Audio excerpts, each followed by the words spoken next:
అమ్మవారి నవరాత్రులుగా చేస్తారు. నవరాత్రులుగా చేయుట అన్న మాటకి ఉన్న అర్థాన్ని జాగ్రత్తగా పరిశీలించవలసి ఉంటుంది. నవరాత్రులు అంటే 9 రాత్రులు అని.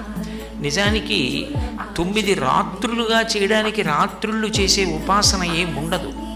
రాత్రి మనం పూజ చేస్తామా, రాత్రి భజన చేస్తామా, రాత్రి జాగరణ చేస్తామా, ఏమి చెయ్యం. కానీ నవరాత్రి అంటాం. వసంత నవరాత్రులు, గణపతి నవరాత్రులు, శారదా నవరాత్రులు.